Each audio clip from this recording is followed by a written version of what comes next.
and welcome to Conversations with Carrie. My name is Carrie Adlington and I am your host today. And today I'd like to talk to you about good girl programming. So, the good girl who doesn't like to rock the boat, who does what everyone else wants, who puts everyone else's needs before hers, who shouldn't be too much of this or too much of that, can't be too smart but has to be smart enough, has to get everything right, and has to get everything right first time. She's not allowed to make mistakes.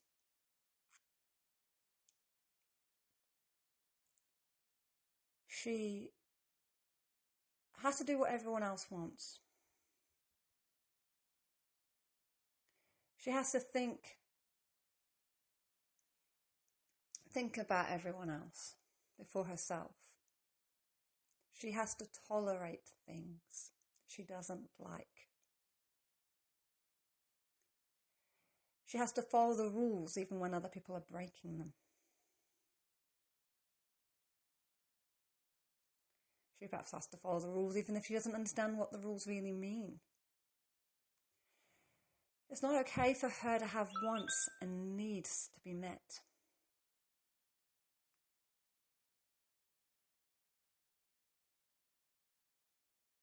It's not okay for her to speak up and speak out.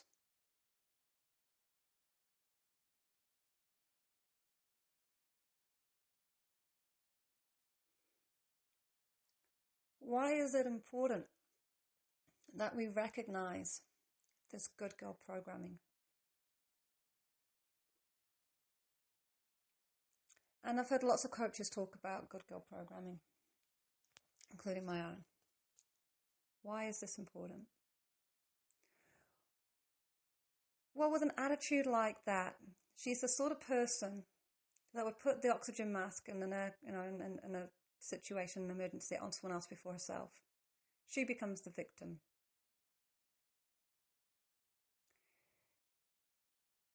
She also holds back. She procrastinates on things.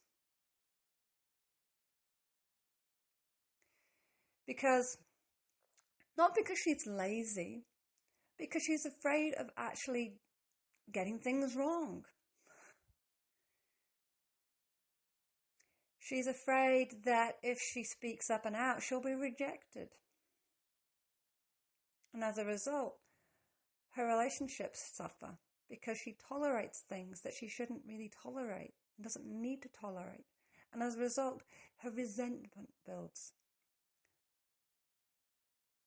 And so her energy gets all spiky. And people don't want to be around her. And she doesn't want to be around other people. The good girl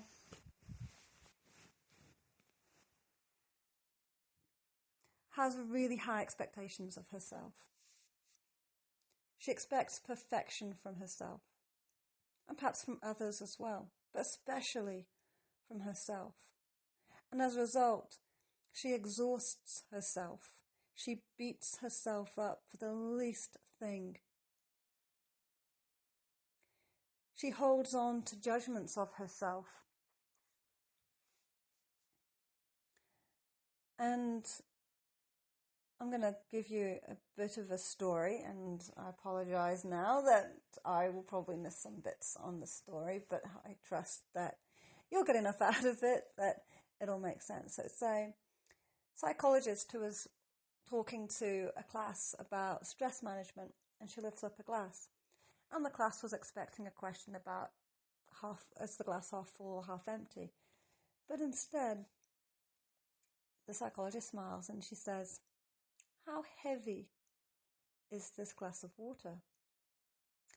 And the class responds, shouting various answers from 8 ounces to 20 ounces. And the psychologist smiles and says, well, actually, if I hold this glass for a minute, it's not too heavy. If I hold it for an hour, my arm begins to ache. If I hold it for a day, my arm is feeling numb and paralyzed.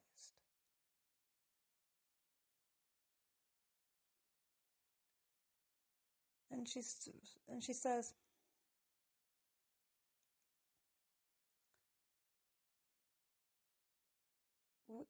it's not about the weight of the glass, because the absolute weight of the glass didn't change, but the length of time that she held it did.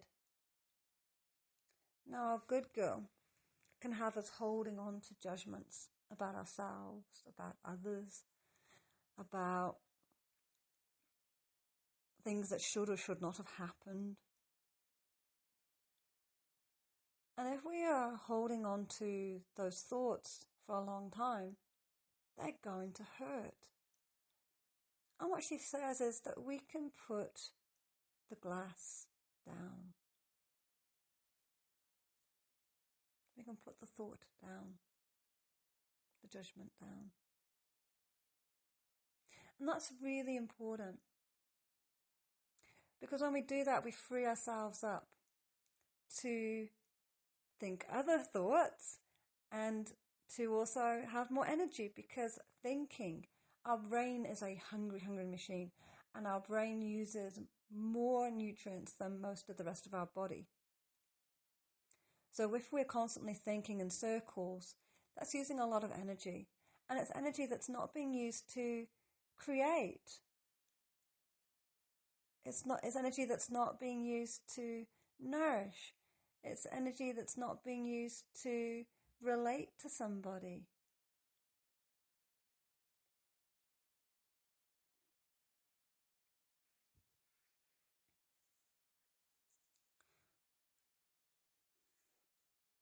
So our good girl isn't particularly creative. She doesn't like to express herself because she could be seen as too much. And it's not good to be seen as too much if you're the good girl or when this program is running. You've got to be just right. Can't be too hot, can't be too cold. Got to be just right. Can't be too smart, can't be too dumb. Got to be just right. Can't be too competitive. Got to be just right. Can't be seen as too needy. Can't be seen as too independent. Although, that said, for some women, it's like they want to be independent and do everything themselves. But what it does is it doesn't help our relationship. And I'll talk more to that. Actually, I'll talk to that now because it's on mine. So, the independent woman, the curse of the independent woman, right? The woman who does everything for herself. Now, there are some beautiful things about the independent woman, don't get me wrong. She's strong, she's resilient, she gets shit done. But the other side to this, is that she reduces the roles of the people around her. Think about that.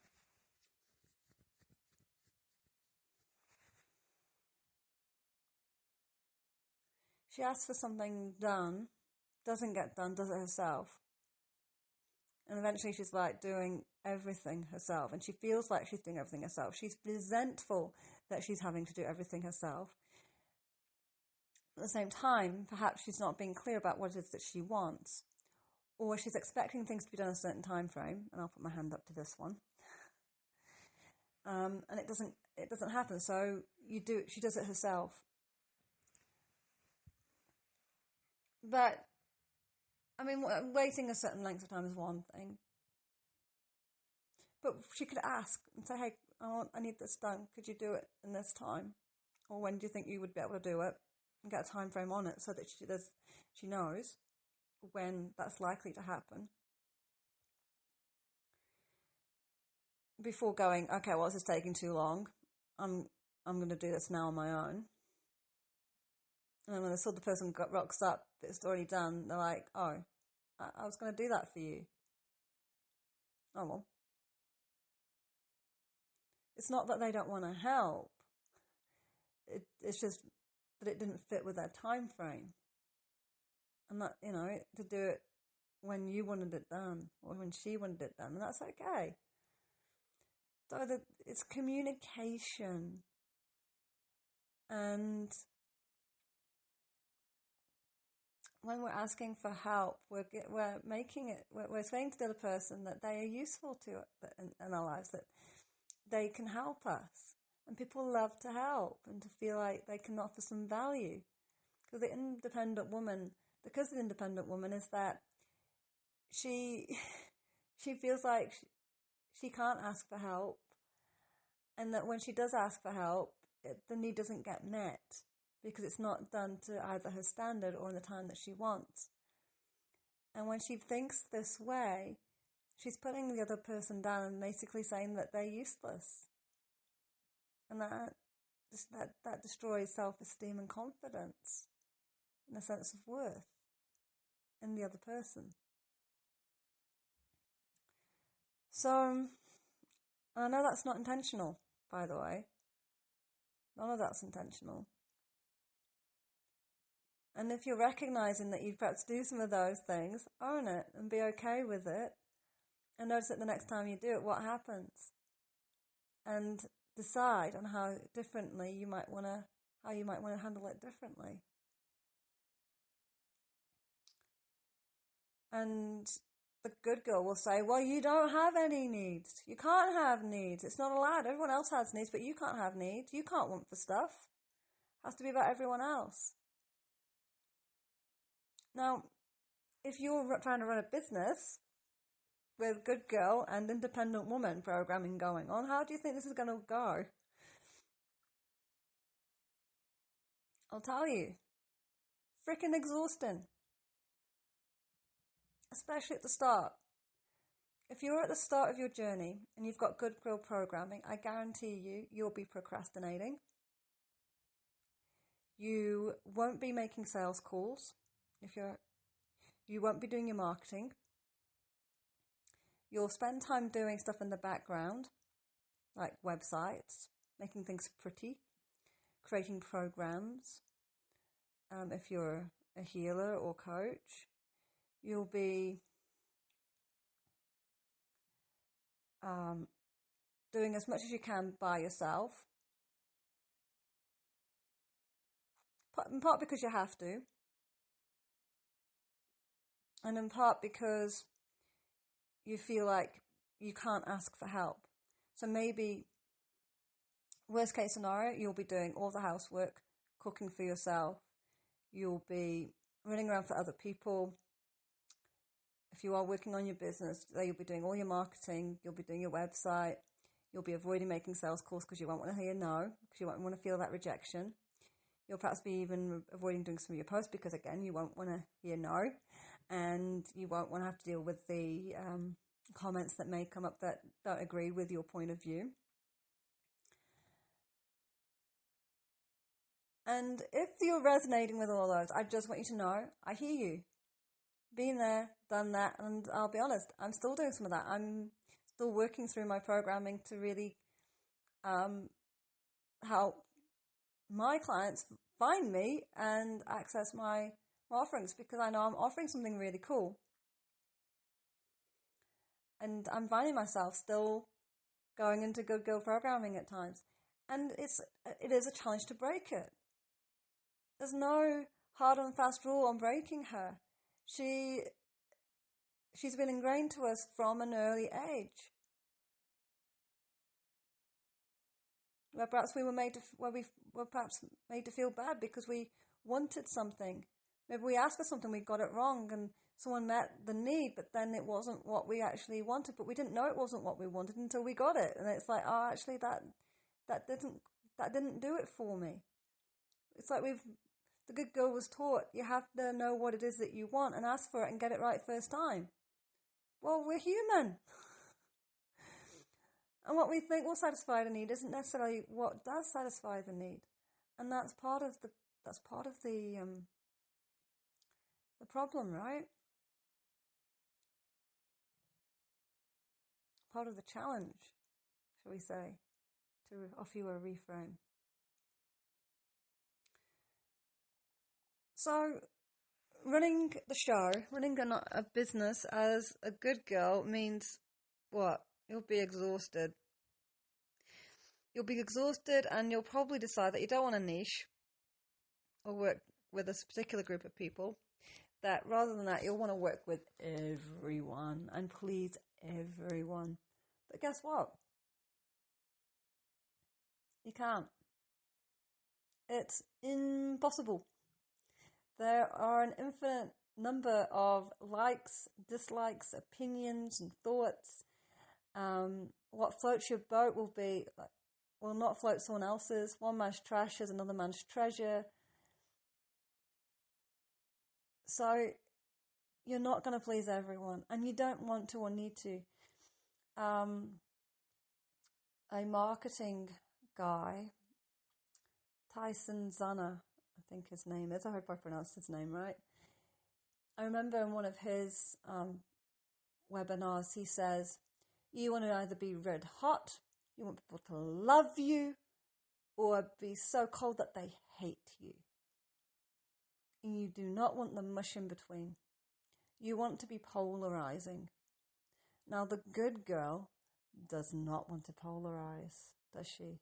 She wants everyone to like her. She wants everyone to see her as the nice girl, the good girl. But you see, there's no greatness in that. You're only going to get mediocre at best with that. And you'll be playing yourself down and doing yourself and the world a disservice by sticking in this place of good girl. So my coach, she talks about the bad girl reimagined.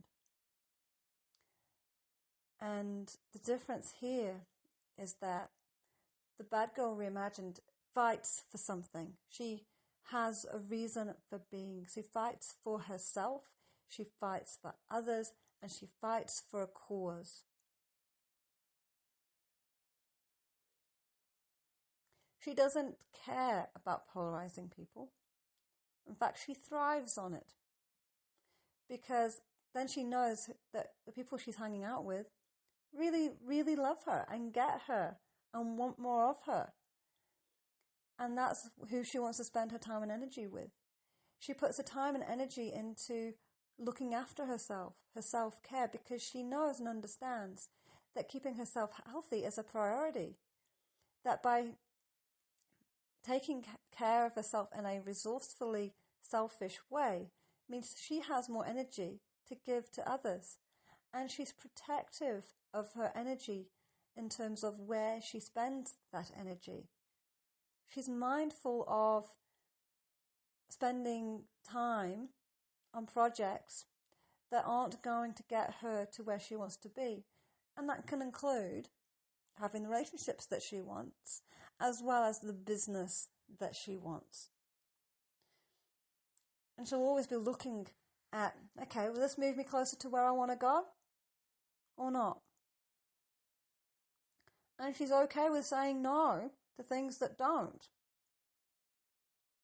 She's okay with saying no to people who want to get her to do something that isn't in alignment with where she wants to go, or that doesn't feel good to her, or right to her.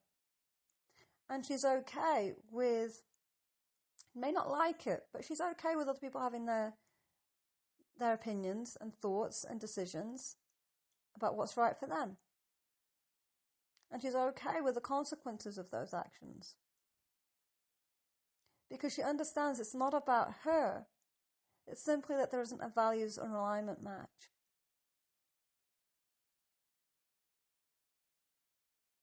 So the good girl takes things personally. She makes things about her. Our bad girl reimagined doesn't. She knows it's not about her. It's about values.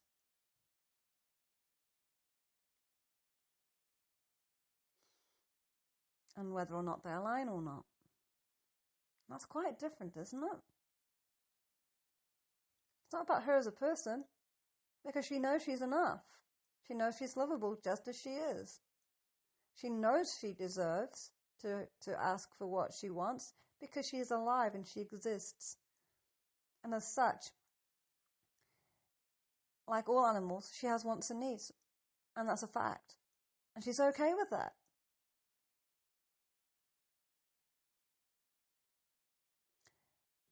Bad Girl Reimagined, when she can, she will delegate. If she sees that there's something that she can't do well, she gives it to someone else who can. And she learns. She might not give it to the right person straight away, and she learns from that. And that's the other part of the Bad Girl Reimagined. She's okay with making mistakes. She is okay with not getting things right first time. She's okay with failing. Because she understands that there's no such things as failure. She understands that there's only try or not try and learn or not learn. So she's happy to take messy action.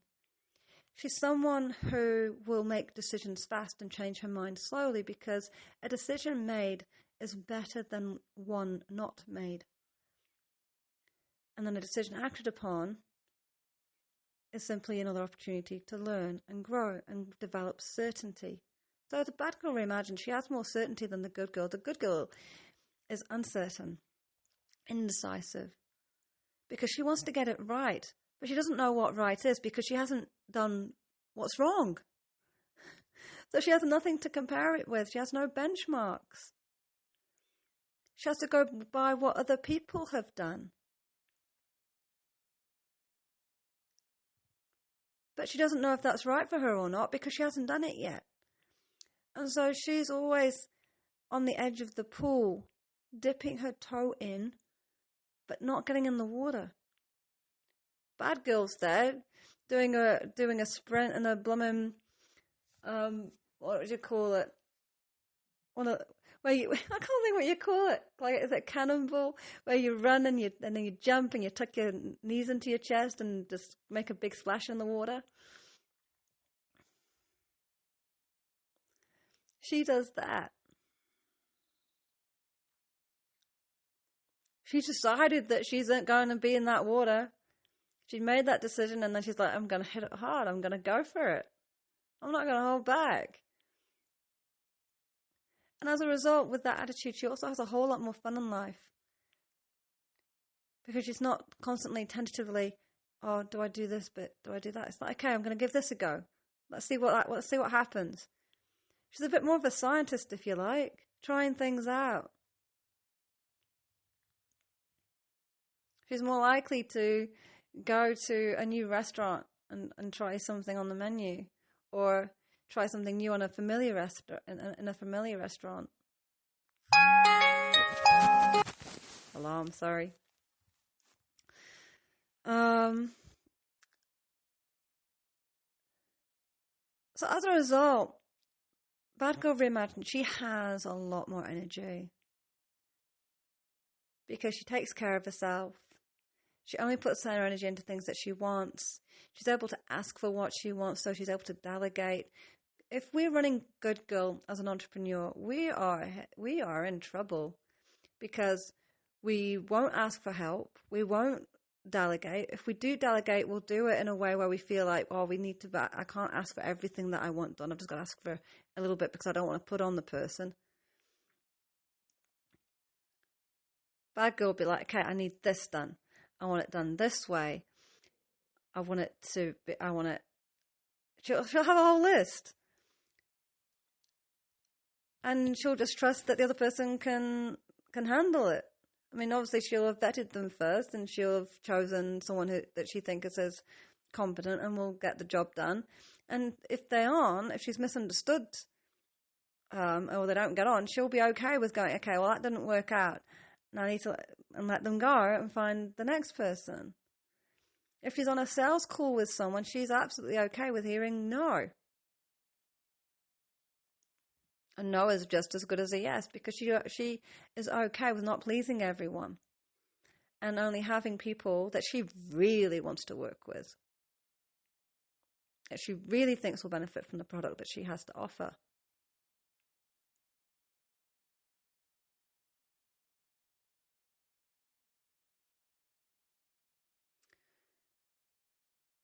So I trust that you see the difference between good girl and bad girl. And what I love about the Bad Girl Reimagined is that because she's on a mission, she has something to fight for. She doesn't fight with or against, she fights for something. And I'll give you an example. Like, for instance, a messy house. Maybe you've got a housemate that doesn't do the dishes or something. Now, the good girl will look at the mess and she will fight against the mess, and she'll fight against her housemate. And there'll be judgment, there'll be resentment, all this stuff. But the bad girl, she fights for a clean, tidy space. She fights for having a nice environment to be in. Now, what she can do is create that vision and share that vision with the other people that she shares the environment with, and say, hey, how would it be if we had this really beautiful space that we were to hang out in? Who's committed to having that? Who would love to have that? What can we do together to make this happen? Who'd like to be responsible for their own dishes and keep putting them away?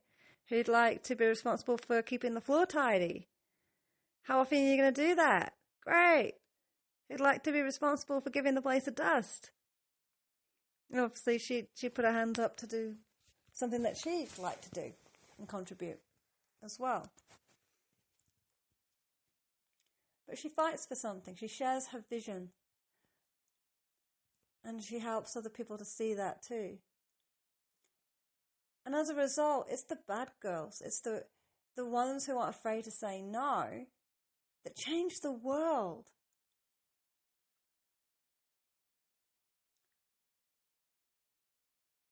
We don't. When I think about the good girl,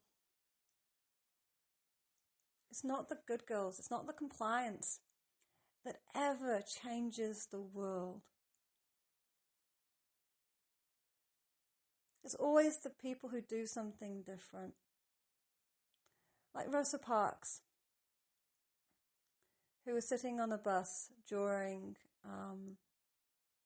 the time in America where there was black and white segregation, and a white man asked her to stand up so he could sit down. And she's like, I've had a long day, I'm really tired, and I ain't getting up. As a result of that, she got arrested. And as a result of that, taking that stand, it gave permission for others to also say no. That actually, if we're tired, we should be allowed to sit.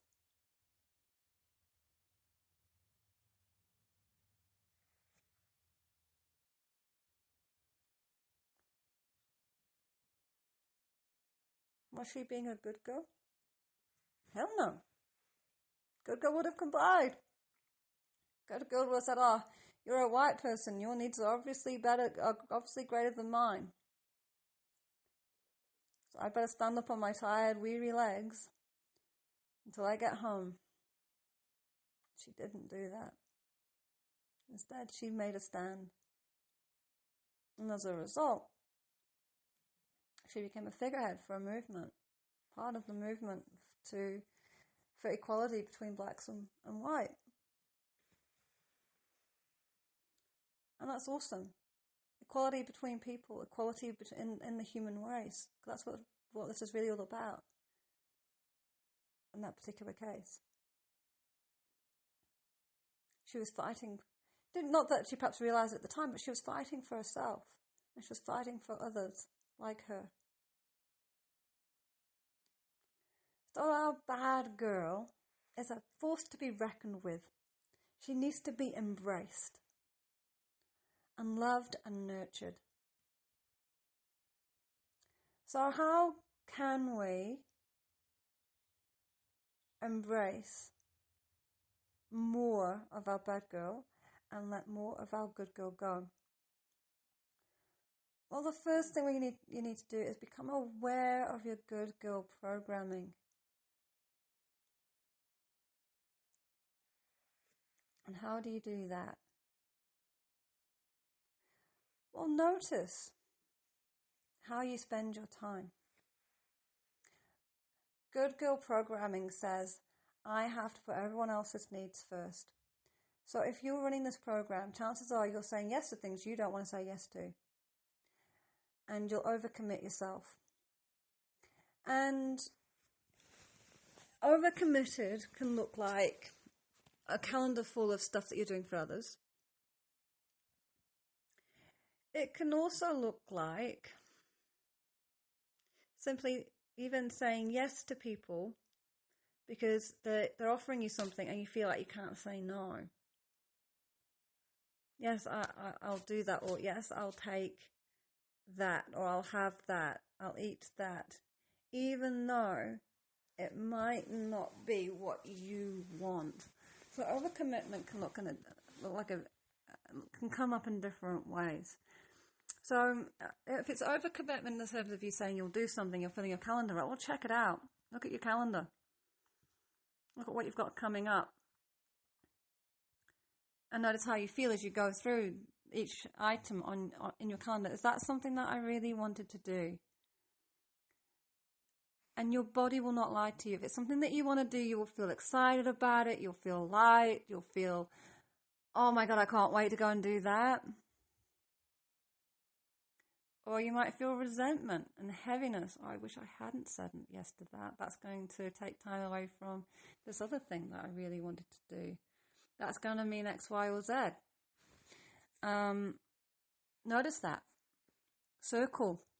Green for the things that make you feel alive and that you can't wait to do. And red around the things that you're thinking, oh, I don't really want to be doing that.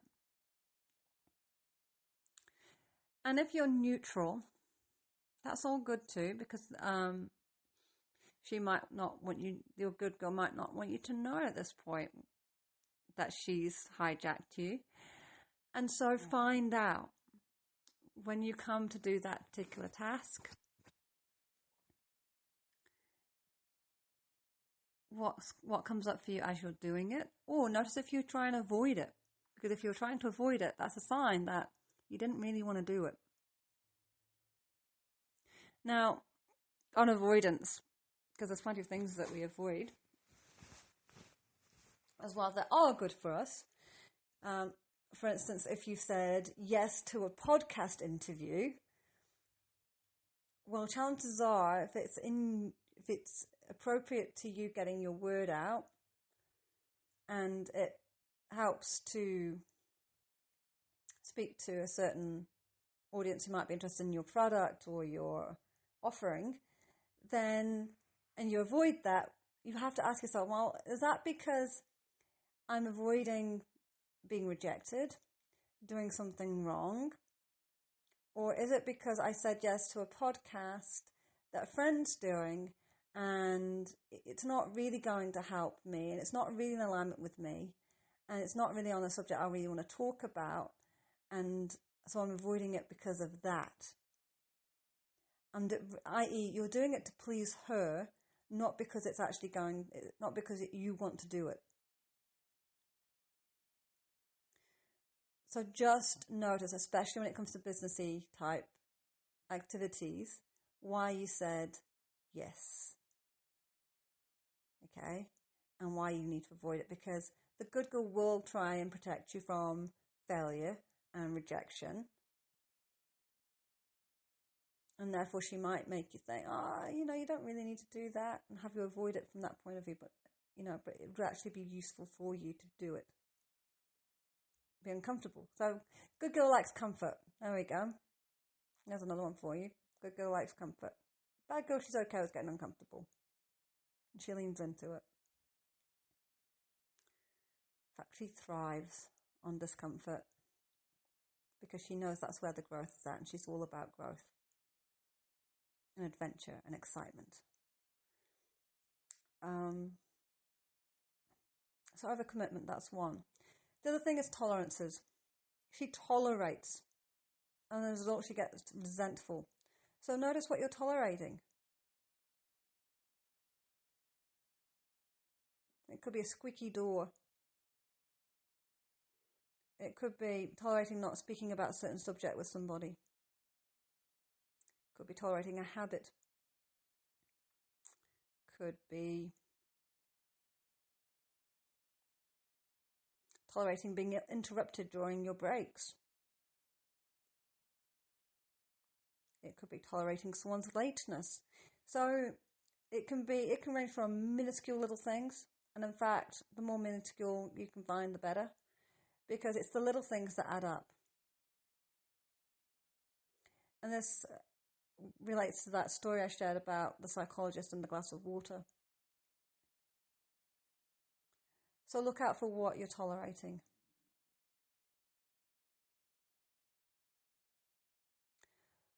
Look out for compliance.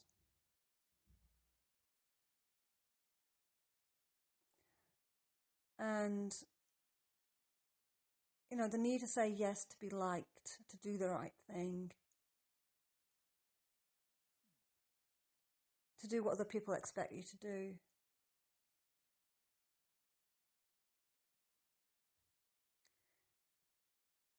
Because compliance isn't always a good thing. I mean, think about it. For instance, peer pressure at school to smoke. Is smoking a good thing? Heck no. I don't know that there's anyone who says that smoking is a good thing, including smokers. But if you're ever peer pressured into smoking, you'll know that it's unpleasant to feel like if you didn't do as everyone else was doing, you would be rejected. And you might have been someone who went along with it.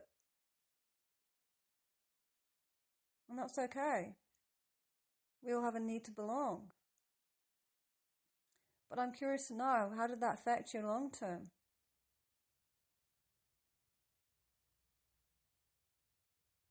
Or if you know someone who's gone through that, because I myself, I'm not a smoker, and I remember, I didn't associate myself with groups of people who did. I had one girl who mentioned it to me, and I was like, heck no. I've got a ground in a wheelchair, paralyzed, with one arm, because she smoked, and she had a stroke. I'm not going there. I had a really good role model. I wasn't going to go there. But I was also mindful of who I associated with, in a way.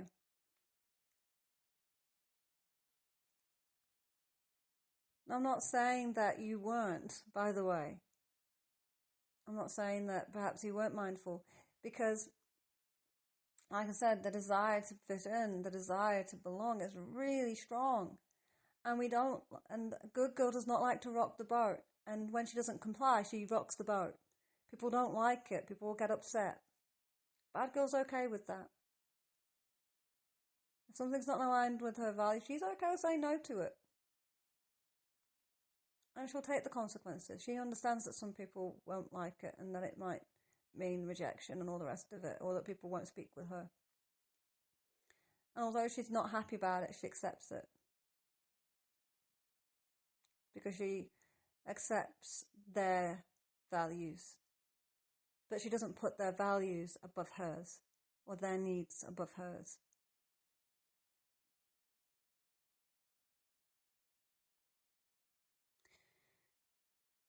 So we've talked about tolerance, compliance, overcommitment. There's one other one I wanted to share with you that the good girl is really, really good at doing.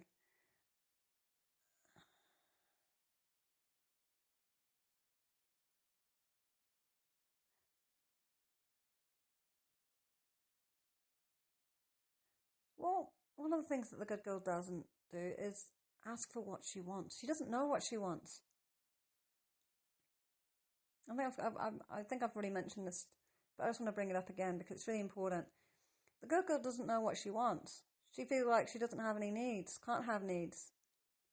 Bad girl knows that she's human and she has needs and wants and desires. And she taps into those. Now, as an entrepreneur, this is really important because our wants, needs, and desires drive what we create. We have to know what we want. And it's okay that we don't get it right straight away. Because part of the battle, if we've not really explored our wants and needs, is to learn what they are. And so we will get it wrong. I can honestly say and put my hand up that I frequently get this wrong, and the things that I think will satisfy don't. And that's okay. And this is on a personal level as well as business level.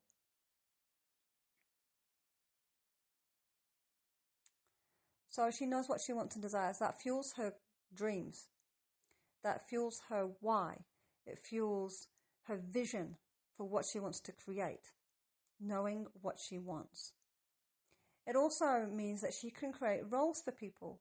Cassie Urbaniak talks about this in her book Unbound, where basically when we have an ask, when we have something that we desire, especially when it's something that we can't meet for ourselves, we can ask others. And in so asking others, we create a role for them to play in our lives. And this is really powerful because it gives them a reason to be in our lives. And to feel like they have purpose and to feel like they're contributing, because people love to contribute, they love to help. I think I've mentioned this before as well, so I apologize if I'm repeating myself, but it's simply because this is really important. So the bad girl imagine she knows what she wants. And if she doesn't know quite what she wants, she's not afraid to ask anyway and get it wrong. Okay, so another way of knowing if you're running good girl programming, perfectionism. Good girl has to get things right. So if you notice that you are needing to get things right and that you're not okay with getting things wrong and making mistakes, that's good girl. The bad girl is okay with knowing that she's human and that every mistake or every apparent mistake or every apparent failure is simply a learning opportunity. And she reframes it as such. What can I learn from this? What have I learned from this? How can I use this information moving forward so that I can improve on what I just did? That's quite different. But good girl will beat herself up. Why didn't I do this? Why did I do that? Oh my God. You're so rubbish. You're so pathetic. Why couldn't you get it right? Why'd you have to go and do that? Why didn't you know? Why didn't you know that wasn't going to work? You should have known.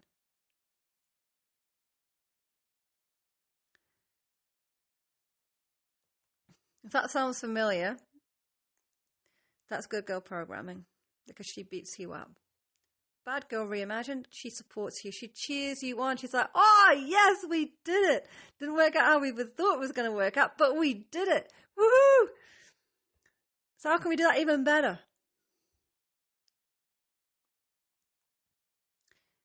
She is someone you want on your side through the hard times and the challenges, because as an entrepreneur, you're going to have challenges all the time. Because you're always going to be finding things out. You'll try one thing, one way. Oh, that doesn't work. Maybe you're making a product. Okay, I'm making this product. It's taking me a while on this, but how can I make that go better? How can I do this faster? Oh, that didn't work. Okay, let's try another way. It's much more resourceful. It's much more empowering. The bad girl reimagined, she empowers you. The good girl puts you down, puts you in your place. Says, no, you can't. So watch for the judgments, because the good girl is really judgmental. She's judgmental of herself and she's judgmental of other people. So watch out for her. The bad girl, so there you go, there's another one. So good girl, judgmental. The bad girl imagined, she's curious. She gets curious and asks questions. She's not afraid of appearing like she's prying, because actually she's not. She's genuinely curious about other people. So she'll ask questions. And she'll ask questions in terms of what and how. She avoids why questions because they can appear judgmental. So she won't use those so much. Like, why did you do that? Sounds judgy, right? Instead, she might ask, well, what made you park this close? What made you park this close to my tent? And what's prevented you from moving further away from it when you realized you parked so close to it? For instance, what questions are really powerful?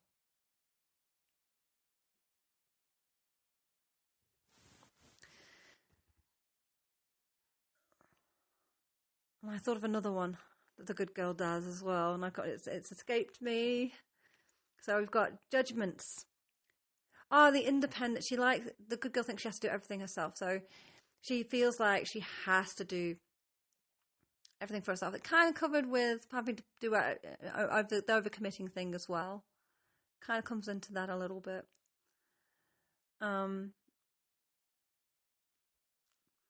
Because not only does she feel like she has to do everything for everyone else, but she also feels like she has to do everything for herself. She doesn't delegate. Now, there is a beauty in independence. However, there's resourceful and unresourceful independence, right? The independence where we think, we have to do everything ourselves, even the small, minuscule things that other people could do. It gets a bit much. Like if you're going and if we're going to work, if you're working full time or you're working on your business and you're trying to cook and you're trying to clean, if you've got kids and you're trying to maybe homeschool your kids or take them to school, look after them, spend time with them as well as everything else, it's going to get exhausting. So the bad girl knows how to delegate and ask for what she needs to help manage her energy, because she knows that if she overworks and doesn't take care of herself, she gets grouchy. If she overexerts herself and does things that she really feels like someone else could do, she gets resentful. But she also knows that she's got to ask, and she can't simply expect someone to mind read and do these things for her.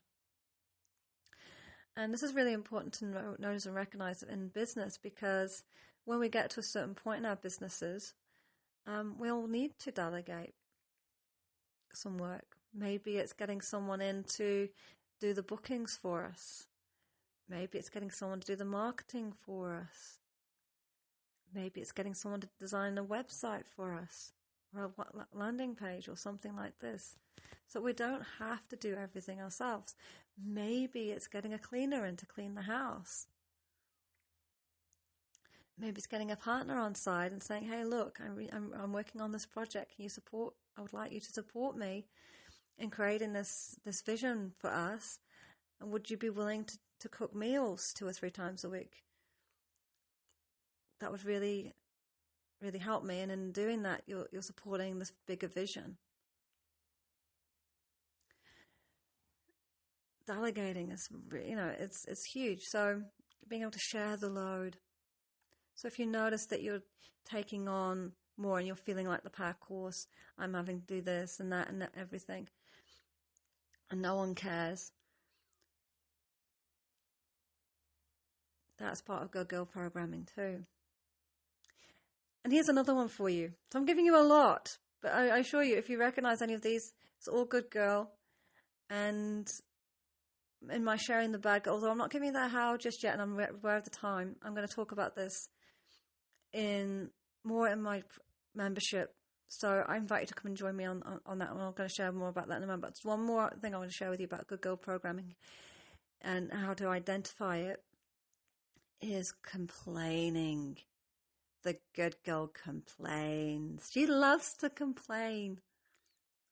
She complains about the weather. She complains about being too hot or too cold. She complains about things being too fast or too slow.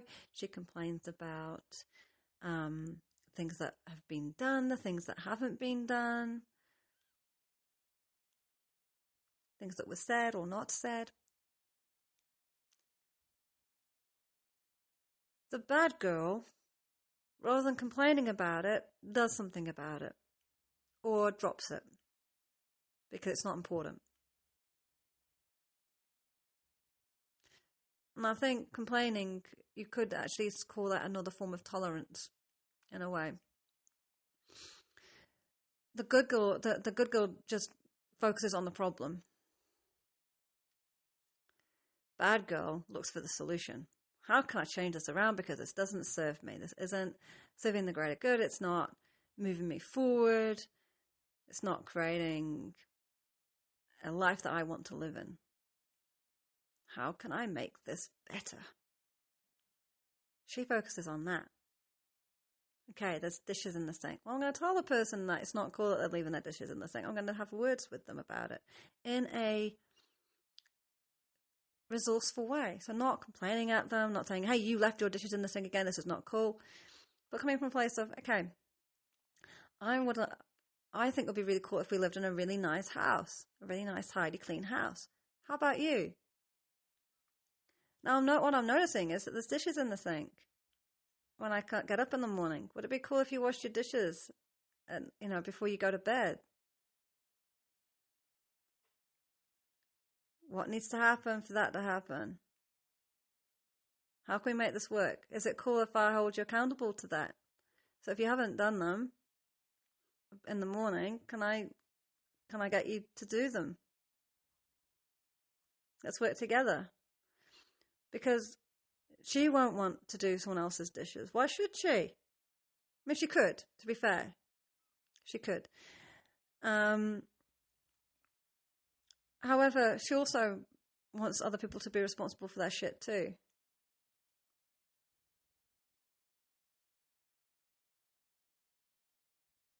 But she wants to do it in a way that's empowering. This is disempowering. Anyway, I trust this is useful, and if you have any feedback for me, because I'm working on this too, and there might be better ways, and I'm sure there'll be better ways that we could handle some of those situations that I've mentioned. And if you are aware of that, please do share them with me, because I'm always looking to improve and to provide better information to those of you who are listening and all that. So I trust that you got some use out of this in terms of identifying if you're running good girl programming or not, and how embracing our inner bad girl can change the world in so many ways, our businesses, our relationships, our health, so much. I appreciate I haven't given you much in the way of how to get from that good girl into the bad girl way of thinking, the resourceful bad girl. However, this is something that we do explore in my membership program. So you get 30 days free, no credit card or money up front. You can just come, try it out. At the end of 30 days, I'll reach out to you and ask if you'd like to stay. If you don't, that's cool, all good. We leave as friends, and if ever you want to come back, you're more than welcome to. So don't ever feel like the door is permanently closed on you if you decide that something isn't for you that I'm running. It's all good. And I'm always open to feedback. Perhaps I can be doing something better. Because I'm learning too. So anyway, so what is this membership that I'm running? It is freaking awesome. I'm really proud of it. Every fortnight, you get a healing session with me. So it's a group healing session, lasts 90 minutes. We set a beautiful intention at the start. So we set an overall intention as a group, but you can also add your own individual intention as well to really help make it applicable to you. And I use mostly sound and a little bit of Reiki to assess the energy of the group and to shift blocks, release stuck energy, and invite beautiful, nurturing energy in. And I did a session, the first one last week, with the first member. So you'll be one of the founding members if you join now, which is really cool. And it was just beautiful. I will say that I did forget to record that one. I will put my hand up, so so I need to probably get Zoom just to record straight away. I've just got to set that up so I don't forget. Because once I'm into it, I get so excited, and that I forget little things like pressing the record button. So unfortunately, there's no replay for that. But I assure you, it was an amazing session, and the member left feeling so much lighter, so much brighter, going from a place of feeling really stuck and feeling like, I can't get stuff done, I don't know what I'm doing, to, I feel like I can go out and do stuff now. She felt like she had some grrr in her and some clarity about, yeah, I can take action. She had a lot of stuff going on in her mind, and she was trying to weigh things up, and it was all looking a bit grey and hazy and unclear. But by the end of the session, she's like, no, I can figure this out. So we help you embrace bad girl from that point of view by releasing some of this good girl programming that's stuck on a cellular level through the use of vibration. So that's one way that I help you get in touch with your resourceful bad girl. The other way is by actually running some workshops where we workshop and really identify good girl versus bad girl through understanding our behaviors. So there's there's lots of different models that we can use to bring that to light. And one of the models I really love is a behavioral model by Stephen Kessler called the five personality patterns, because they really, although I think we run all five of them personally, from what I can gather with most of my clients I've spoken to about it, it seems that most of us run all five, but there's a couple of programs that we run on automatic that are completely embedded in our subconscious, purely because of how we had to survive as kids. And so by understanding that, we can understand where our energy goes and how that flows through our body, and then what we need to do to pull that energy back into our bodies. And it's different depending on the predominant patterns that we run. And again, the healing sessions also help to release energy and help it go where it's needed and bring the energy flows back in, because that's also part of the work that has to happen. Because some of the techniques that Stephen Kessler shares in his books on how to overcome these patterns, they work provided that you've got enough energy in your body, and that you're actually releasing some of the trauma within the cells of the body. And trauma is, in my mind, simply stuck energy, just energy that's no longer moving and is therefore causing issues with the natural flow of things. Like if we've held on to emotions since we were 2 or 3 years old, for instance, and I have come across that in myself and clients, if we're holding on to energy that is that old, do you think that might be festering and causing problems? I reckon so. So by helping that energy to shift, it frees energy up for the body to actually release toxins and take in nutrients. And that makes a huge difference. It can clear our head space as well. So we can think more clearly, because if we're thinking like a 2 or 3-year-old still in some manners, in some places, then we can start thinking a bit more like the adults that we are with the experience that we've got. And so it just frees us up. It helps us to move. So I'm super excited to release this membership and to bring it out to the world. And then the other thing I bring out is a Q&A. And I didn't do one this week purely because I had one member and I answered her questions in the session. So I didn't feel the need to do a Q&A for this particular week. So if you're coming, it will be fresh next week. And I promise you, short of me being away, which I also was this week, that the sessions will happen. So it's 30 minutes that I do every week. And it just addresses any questions that you may have that you've brought up, or it might be bringing something to light that came up during the session and talking to those points and trusting that served you as well. So if you would, if you're interested to join that, so it's free. to come and join that right now. 30 days, free. That basically means you get 4 sessions, 2 healing sessions, 2 workshops a month, and 4 Q&As, which I post up and I just run it on a Facebook group. And the Zoom calls are completely private; only you can access them. And I can send you out the link. So I will do that. So I will post the link in the description for this podcast, so you can come and find more out about it.